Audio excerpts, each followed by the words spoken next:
तो परमात्मा कहते हैं सुखदेव ने 84 भुगती बना पजावे खर, खर माने गधा, बना पजावे खर वो, और तेरी क्या बुनियाद प्राणी तू पेंडा पंथ पकड़े वो। तेरी क्या औकात है भले आदमी, तू वो साधना पकड़, वो पेंडा माने मार्ग, वो साधना कर जिससे तेरा यु जन्म और मरण 84 लाख योनियों का झंझट छूट जाए। जब सुखदेव ऋषि का जन्म हुआ, ये 12 वर्ष माँ के गर्भ में रहे, और माँ के गर्भ में 3 महीने के बाद बच्चे को, वैसे तो 2 महीने के बाद बच्चा गर्भ में बॉडी में प्रवेश होता है, उस 3 महीना का होने के बाद उसको अपनी सारी जानकारी चेतना होती है। मैं कौन था, कहाँ था, क्या क्या दुख मैंने भोगे, अब मेरा उद्देश्य क्या है, कितने अच्छे संस्कारों से मुझे मनुष्य जीवन मिला है। तो उस समय वो यही सोचता है किसी प्रकार एक बार मैं इस गर्भ से बाहर जाऊं, और जो ही समझने योग्य होऊंगा भगवान की भक्ति करूंगा, परम संत की खोज करूंगा और सतभक्ति किया करूंगा। यहाँ का कोई संसार का सुख में संग्रह नहीं करूंगा, सुख संपत्ति। लेकिन बाहर आते ही ये तीनों गुण, रजगुण ब्रह्मा, सतगुण विष्णु, तमगुण शिव जी का जो प्रभाव है, ये इसको अचेत कर देता है। कोई चेतना पूर्व जन्म की नहीं रहती, एकाध को रह जाती है, वो थोड़ी बहुत अधूरी सधूरी सी होती है। तो क्या हुआ, सुखदेव ऋषि जब माँ की गर्भ से बाहर आए, 12 वर्ष की आयु, 12 वर्ष की अंदर ही हो गए थे, लेकिन माँ के गर्भ से बाहर निकलते ही वो 12 वर्ष की आयु एकदम ग्रहण कर गए। इतना शरीर बॉडी बन गया उसको, अंदर इतना नहीं था, बाहर आते ही एकदम उस स्तर का हो गया। तो व्यास जी उसके पिता थे। व्यास जी ने इंतजार किया था कि पुत्र होगा, क्योंकि वो ऋषि थे, उनको मालूम था कि गर्भ में पुत्र है, आशा लगा रखी थी। तो उठकर चल पड़ा सुखदेव ऋषि माता पिता की, और देखा भी नहीं। तो व्यास जी ने, वेद व्यास जी ने कहा कि बेटा सुखदेव, मुझे रज तेरे दर्शन तक कर लूँ, तेरी शकल तक देख लो, मैंने 12 वर्ष इंतजार किया तेरा। तो वो पीछे नहीं मुड़कर देखता है और चलते चलते कहता है कि ऋषि जी, ना जाने कितनी बार आप मेरे पिता बने हो, और ना जाने कितनी बार मैं तेरा पिता बना हूँ। ये तो बुरा झंझट है, अब के मैं अपना पीछा छुटवाऊँगा, मुश्किल से मानव शरीर प्राप्त हुआ है। तो वहाँ सुखदेव ऋषि ने कहा कि एक लेवा एक देवा दूतम, और कोई किसी का पिता नहीं पूतम। ये तो ऋण संबंध जुड़ा एक ठाठा, अंत में सब 12 बाटा। एक लेवा एक देवा दूतम, आपका कोई लेन देन उलझा हुआ एक दूसरे के साथ। तो एक लेने वाला है, एक देने वाला है। जैसे आप देखते हो, पिता सारी उम्र कमाता है, खूब मेहनत करता है, पैसे इकट्ठे करता है, पुत्र ऐसा निकम्मा पैदा हो जाता है, वो उस पैसे को खर्च करता है, शराब पीता है, काम का हाथ नहीं लगाता। पिताजी काम की कार्य के लिए कहता है तो नाराज हो जाता है, लड़ने को दौड़ता है। तो वो क्या है कि उस पिता ने कभी उस पुत्र का कोई कर्ज लेकर दिया नहीं, उसका कोई पैसा मार रखा उसने, वो लेगा, अपना पूरा करेगा। और कई ऐसे देखे हैं, जैसे लड़की का विवाह कर दिया, खूब शान शौकत में पैसे खूब दान कर दिए, करते ही हैं जैसे करते रहे हैं, और फिर 6 महीने के बाद पुत्री की मृत्यु होगी। तो वो दामाद बनकर आया था, वो पिछले जन्म का मांगा था, उसका उधार थी, वो देना पड़ा उसने। तो पुण्यात्माओं, यहाँ इस बात को आप पक्की समझ लेना, ये कोई डूम बाट के गीत नहीं है और कोई स्वार्थवश कोई कथा सुनाई नहीं जा रही है। ये परमार्थ है और यथार्थ ज्ञान है, ये गॉड गिवन स्पिरिचुअल नॉलेज है। इस पर 100% विश्वास करना। और जो भी आपका लेन देन है, कर्ज है, अब जैसे हम अपने सतर्फ से किसी का कर्ज उतारने की चेष्टा करते हैं तो वो अपने हिसाब से उतरे तो उतरे, ना भी उतरे। और जब हम समर्थ की शरण, कोई सेठ की शरण ले लें और उसको हम अपना दुखड़ा रोते हैं, तो वो उसको कहता भी ठीक है, यहाँ मजदूरी कर मेरा, और जिसका कर्जा तू दे दे, ले पैसे दे। जहाँ 20 का कर्जा था, उसे एक ने तार दिया और उसे एक का रह गया। और वहाँ तनख्वाह भी अधिक दे रहा है तो जल्दी मेरे से भी क्लियर हो जाएगा। तो हम इस परमपिता की शरण माने के बाद आपका लेन देन जो भी है वो आपका शीघ्र सुलझ जाएगा। और जैसे कई बार अब जैसे आजकल पॉलिसी चल रही है, बहुत से राज्यों में सब्सिडी दे देते हैं 80%, 40-60%। जैसे लोन आपका कर्जा है 1 लाख रुपया, 60,000 माफ़ कर दिए, 40 रह गया। और कुछ ऐसे भी अच्छे राजा होते हैं जो अपनी प्रजा का कर्जा ही माफ़ कर देते हैं कि आगे तुम ठीक चलियो और पिछला कर्जा माफ़, तो हो गया ऋण मुक्त। तो इसी प्रकार ये समर्थ परमात्मा कबीर जी आपके पिछले जो लेन देन सबको माफ़ कर देगा। और आपके जो पुत्र पुत्री आए हैं, पिता बनकर आए हैं, पत्नी बनकर आए हैं, बेटा बेटी बनकर आए हैं, उनके संस्कारों के जो कर्जे हैं वो मालिक माफ़ करके कैंसिल कर देगा। और उनको भी धनी करेगा भक्ति का, उनका भी पूरा अकाउंट कर देगा और आपको बहुत आसानी से सुलझा देगा।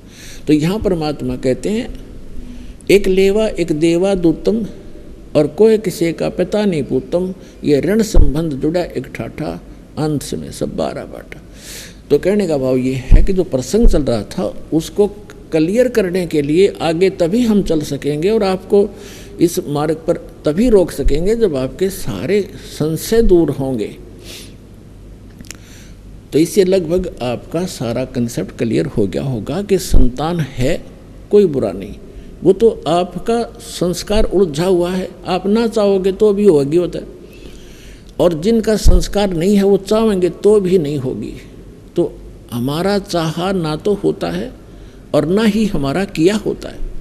यह भी भूल हमारे अभी तक लगी हुई थी कि मैंने मेहनत की तो कोठी बना दी। मेहनत तो मजदूर आपसे घनी करता है। जो एक सेठ है वो तो सारा दिन एक बैठा रहे दुकान पर, मजदूर सारा दिन मेहनत करता है और उसको 100 रुपये मुश्किल से मिलते हैं, 200 रुपये, और वो मनमाना 5,000 का 10,000 का रोजाना अकाउंट करता है। तो मेहनत भी चाहिए, लेकिन केवल मेहनत से बात नहीं बनेगी। परमात्मा साथ होगा तो मेहनत सफल होगी, थोड़े में घना लाभ होगा। जैसे आपको बताया है कि जैसे एक तो हाथ से आटा पीसते हैं चक्की से, और फिर पावर का कनेक्शन हो जा, वह चक्की लगा ली पावर वाली, ना तो हाथ लाना, एक बटन दबाना, कट्टा कट मिनटा पीस करे।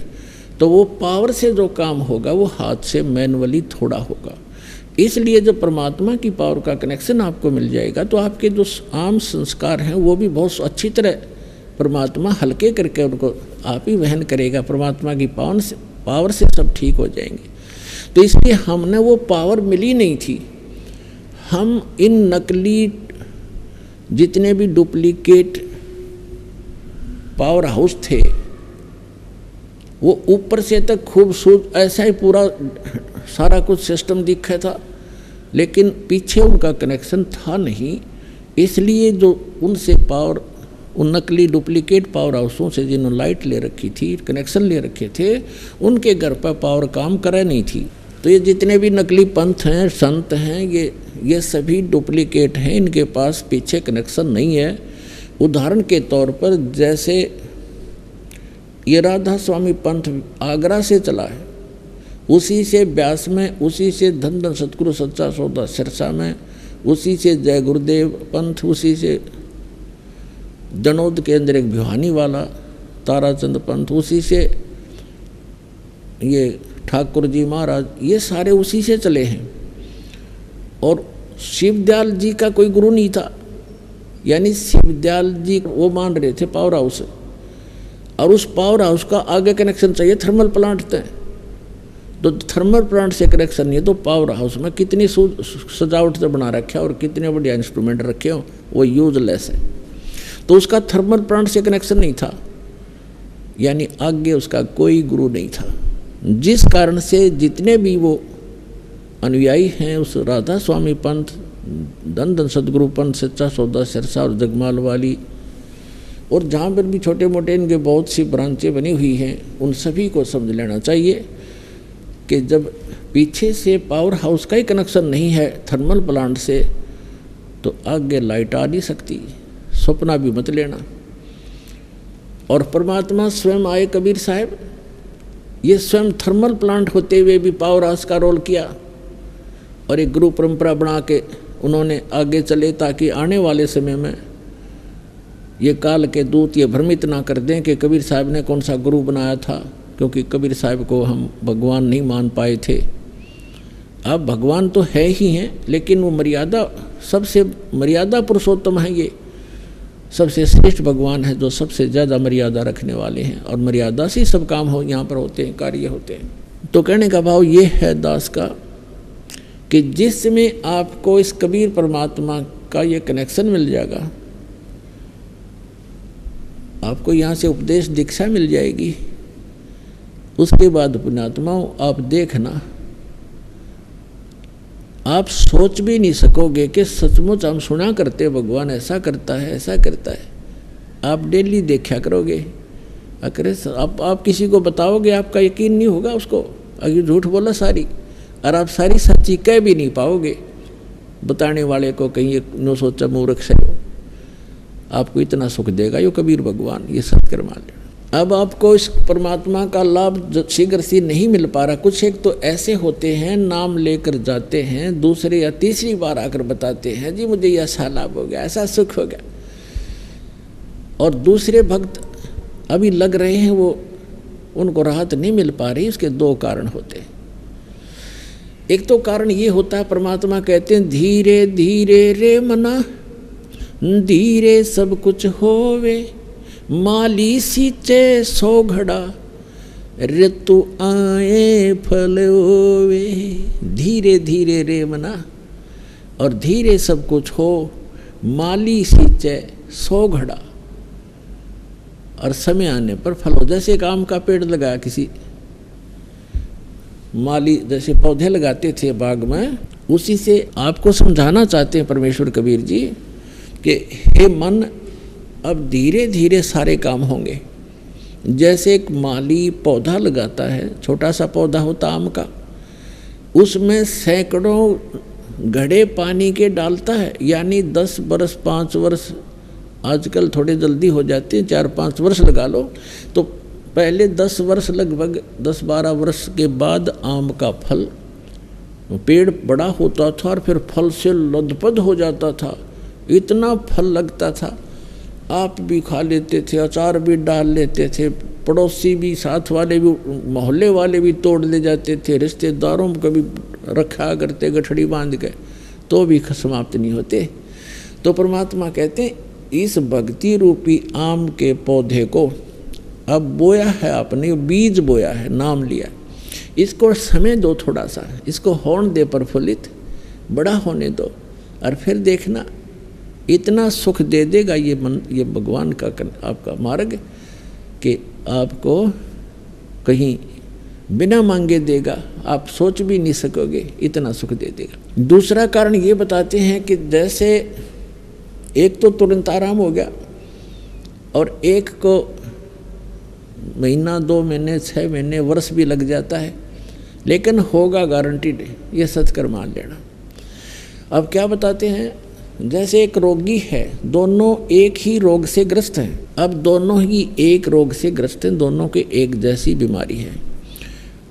अब डॉक्टर एक को कहता भी तेरी तो स्टार्ट है अभी, और वो मनमाने 2 खुराकों से आराम हो जाता है, और दूसरे कहता भी लेट बहुत हो गया, तेरी बीमारी पुरानी हो गई है, समय लगेगा, तो उसको महीने में 2 महीने में ठीक हो जाएगा। जब कारगर दवाई मिल गई है तो वो महीने 2 महीने में ठीक हो जाएंगे।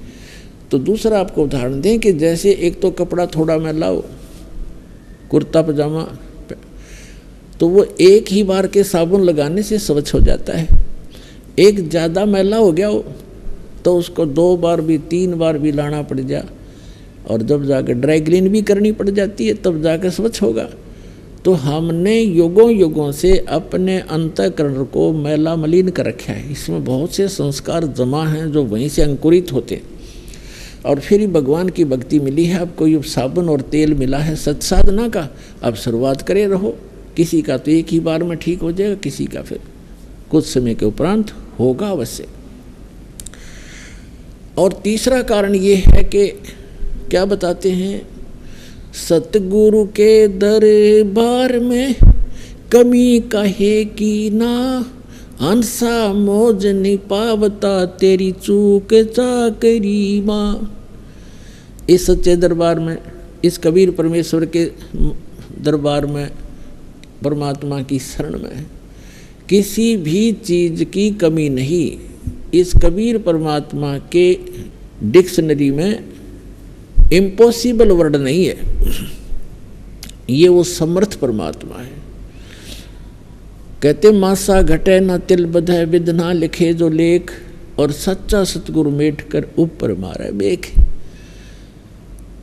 अब आपके जो भाग्य में, प्रारब्ध में, किस्मत में जो लिखा है उसको कोई नहीं समाप्त कर सकता, आपको भोगना ही पड़ेगा। कौन नहीं कर सकता? जैसे श्री ब्रह्मा जी, श्री विष्णु, श्री शिव जी और ये ब्रह्म जिसको सरपुरुष कहते हैं, और परब्रह्म अक्षर पुरुष, ये भी आपके प्रारब्ध की, आपके लिखी किस्मत को मिटा नहीं सकता, प्रारब्ध को समाप्त नहीं कर सकता। सुख है तो सुख मिलेगा, दुख है तो दुख मिलेगा। और जैसे आप पुण्य पाप कर रहे हैं वो अलग से संग्रहित होते चले जाएंगे आपके। जैसा कर्म करोगे वैसा ही मिलेगा।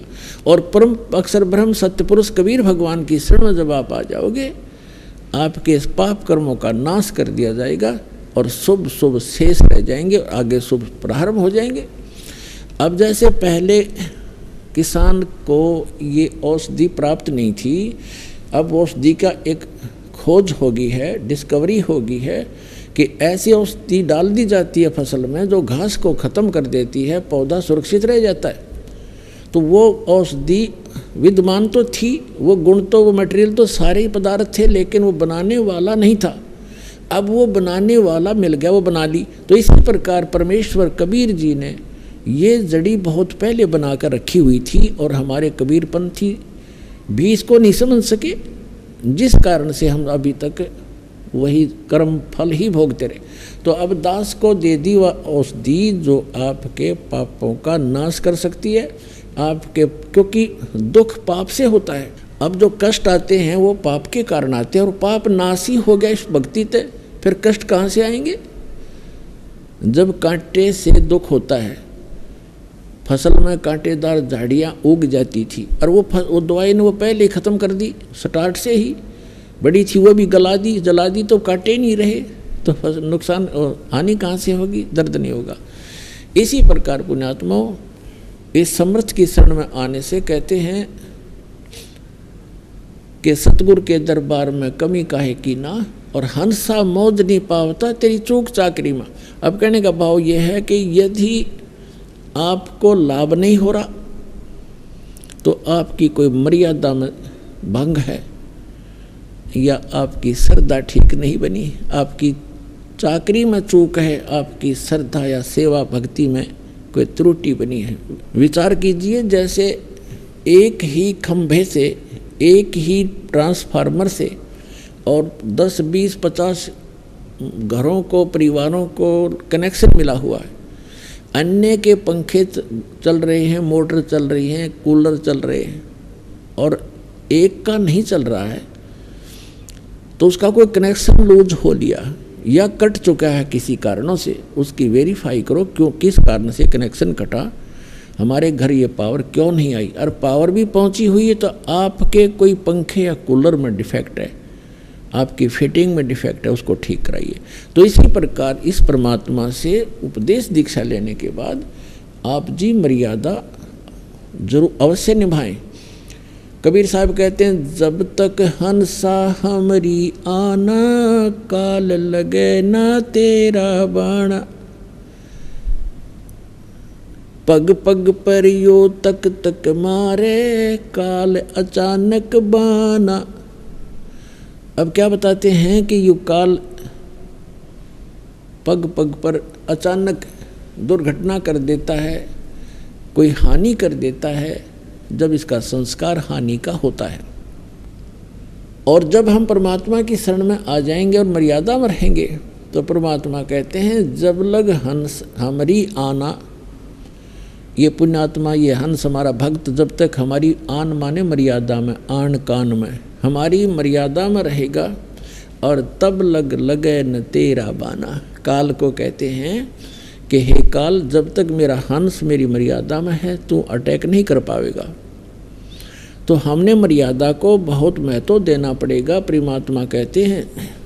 अब परमात्मा क्या बताते हैं कि जैसे ये मर्यादा आपकी इतनी कंपलसरी है जो दास आपको नियम बताता है। आप सुन रहे थे जगत गुरु तत्वदर्शी संत रामपाल जी महाराज जी के मंगल प्रवचन। अधिक जानकारी के लिए विजिट कीजिए हमारी वेबसाइट www.jagatgururampalji.org। संत रामपाल जी महाराज जी के शुभ आशीर्वाद से पूरे विश्व भर में 500 से भी ज्यादा नाम दीक्षा केंद्र हैं, जिन पर संत रामपाल जी महाराज जी द्वारा ऑनलाइन निशुल्क नाम दीक्षा दी जा रही है। अपने नजदीकी नाम दीक्षा केंद्र का पता करने के लिए संपर्क करें 8222880541।